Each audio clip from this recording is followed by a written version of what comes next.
மாதா TV நேயர்கள் அனைவருக்கும் என்னுடைய அன்பான வணக்கங்கள். Cinema, cinema, cinema. எங்க பார்த்தாலும் சினிமா.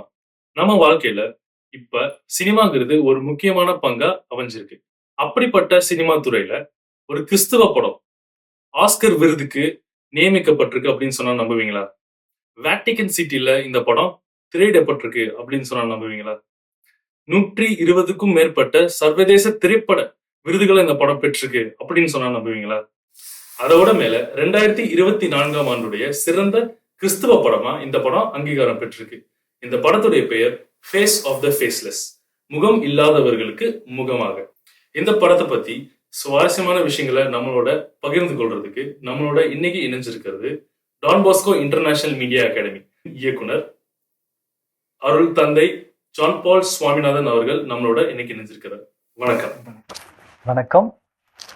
இந்த படம் எதை பத்தி, யாரை பத்தி, ஏன் இந்த படத்தை நம்ம எல்லாரும் பார்க்கணும்?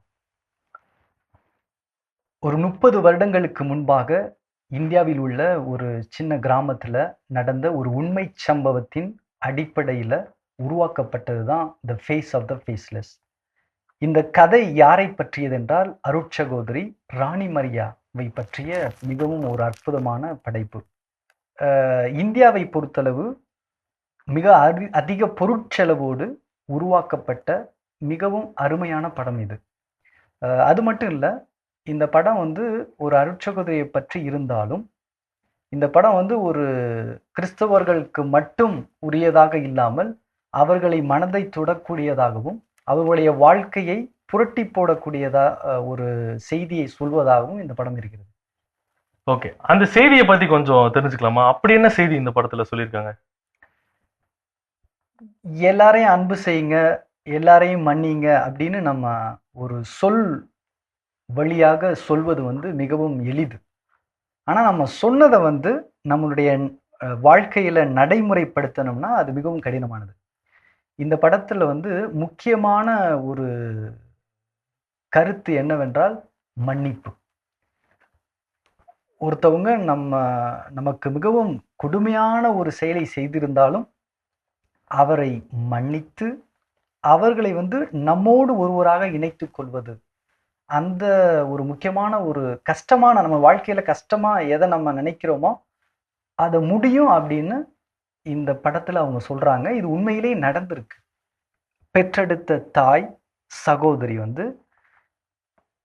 கொடுமையான ஒருவனை தன்னுடைய வீட்டின் ஒரு நபராக ஏற்றுக்கொள்றாங்களே, அது மன்னிப்பினுடைய உச்சகட்டம். அது உண்மையிலே நடந்திருக்கு, அதுவும் இந்தியாவில் நடந்திருக்கு. அப்படிங்கும்போது அது எல்லாருக்குமே ஒரு பாடமாகவும் நம்முடைய வாழ்க்கையை மாற்றக்கூடிய ஒரு செயலாகவும் இருக்கும் அப்படின்னு நான் நம்புறேன் இந்த படத்தை பார்க்குறவங்களுக்கு. இப்போ இந்த படத்துடைய போஸ்டர்ல பார்க்கும்போது எல்லாத்துலேயுமே கீழே உங்களுடைய லோகோ ஒன்று போட்டிருக்கு. தயாரிப்பாளர் லோகோ ஒரு சைடு, இந்த சைடு இந்த டிபிஐஎம்ஏங்கிற லோகோ போட்டிருக்கு. ஸோ உங்களுடைய கல்லூரி இந்த படத்துக்கு எந்த அளவுக்கு சம்மந்தப்பட்டிருக்கு அப்படிங்கிறத பற்றி கொஞ்சம் தெரிஞ்சுக்கலாமா?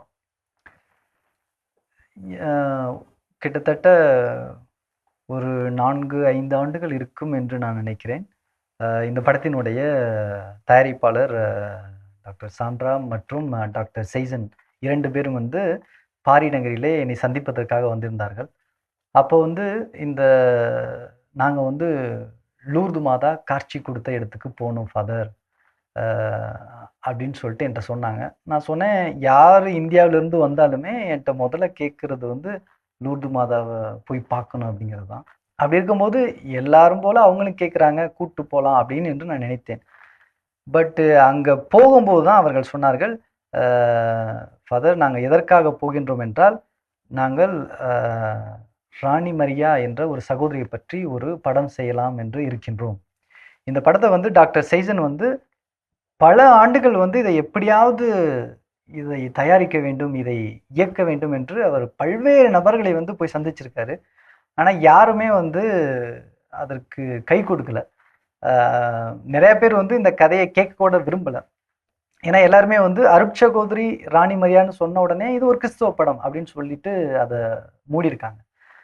பட்டு டாக்டர் சாண்ட்ரா அவர்கள் இந்த படத்தை கதையை கேட்ட உடனே ஒரு பெண்மணியாக, ஒரு கிறிஸ்தவ பெண்மணியாக, இந்த 2மே இருக்கு.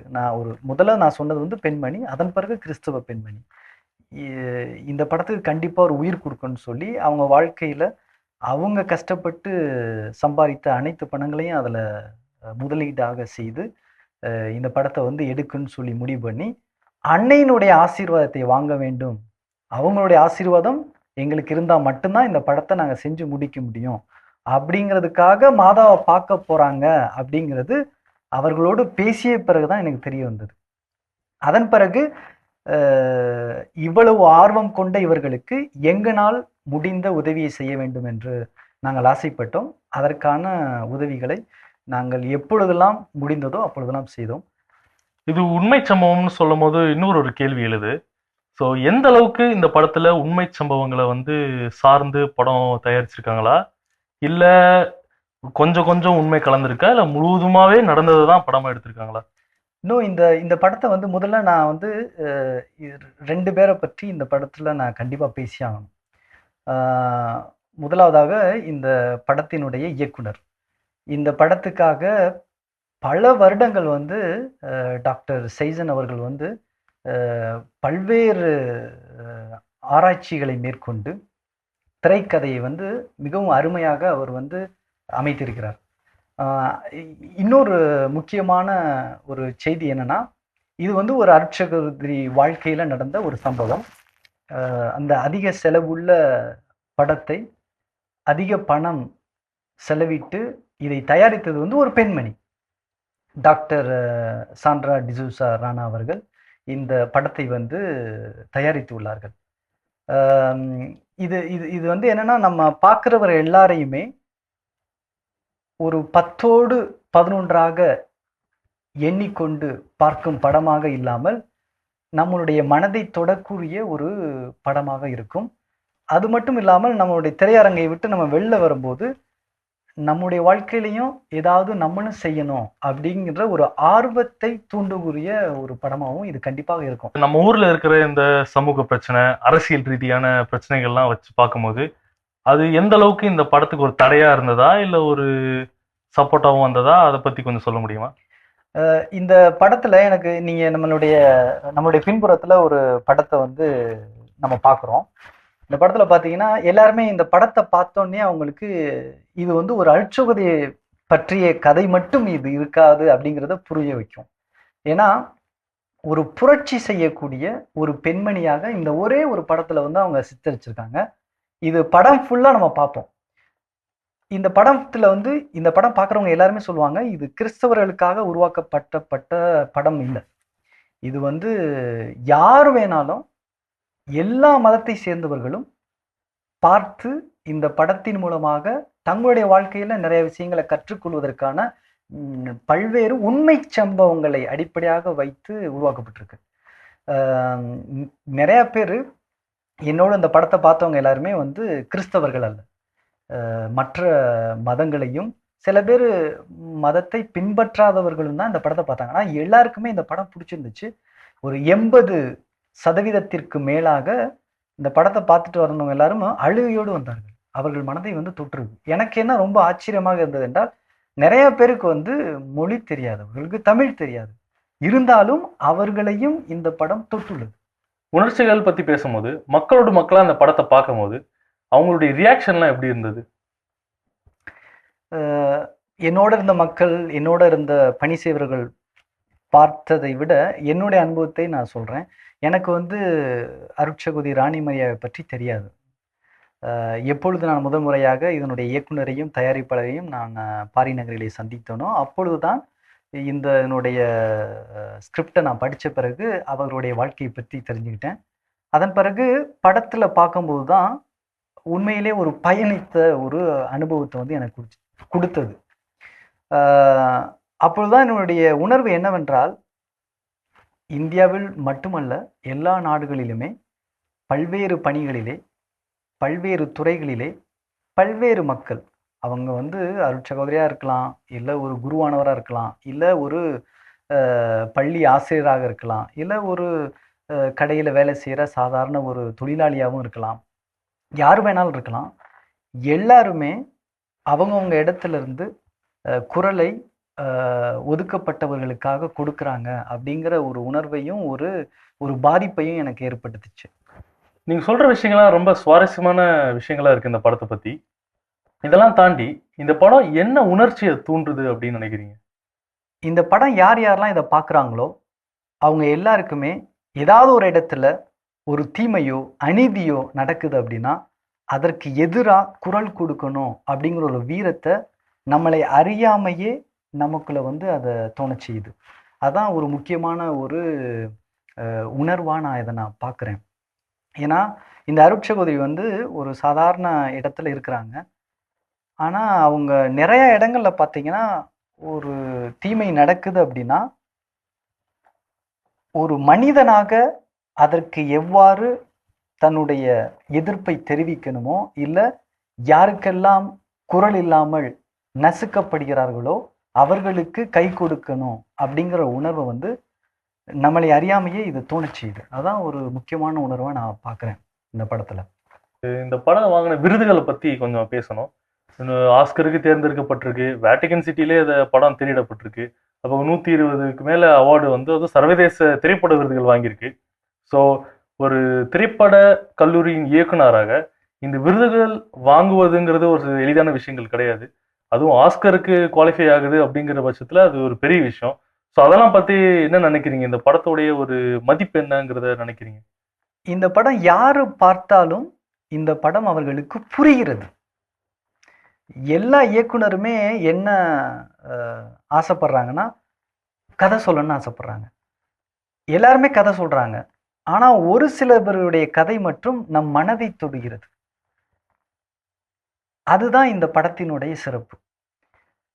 எந்த மொழியாக இருந்தாலும் இந்த படத்தை பார்த்த உடனே அது உங்களுக்கு பிடிக்குது. பிடிச்சதுனால தான் நீங்க பாக்குறீங்க 123 சர்வதேச திரைப்பட விழாவினுடைய விருதுகளை வந்து இந்த படம் வாங்கியிருக்கு. இந்த படம் வந்து ஆஸ்கரிலையும் தேர்ந்தெடுக்கப்பட்டிருக்கிறது. அதோடு இல்லாமல் அனைத்து கிறிஸ்தவர்களுக்காக நடத்தப்படுகின்ற அமெரிக்காவில் நடத்தப்படுகின்ற மிகப்பெரிய ஒரு திரைப்பட விழா இருக்கின்றது. அந்த விழாவிலையும் மிகவும் பெஸ்ட் ஃபில்ம் என்ற ஒரு அவார்டையும் வந்து இது வாங்கியிருக்கு. பல்வேறு அப்ரிசியேஷனையும் வாங்கியிருக்கு இந்த படம். இந்த படம் வந்து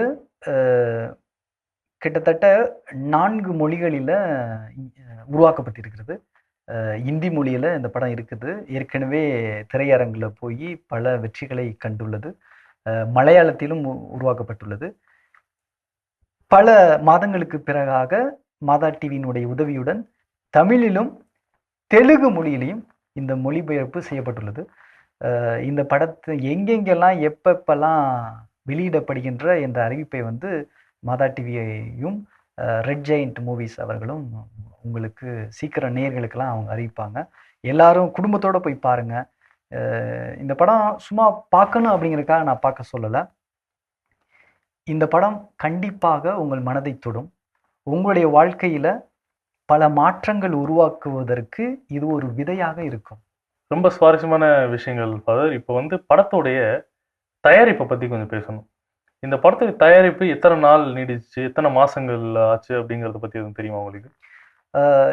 இந்த படங்களுடைய முதல் நாள், முதல் ஒரு வார படப்பிடிப்பின் போது நானும் என்னுடைய குழுவினரும் அந்த படப்பிடிப்பினுடைய நேரங்களிலும் அங்கு பணி செய்வர்களுடையும் நாங்கள் இருந்தோம்.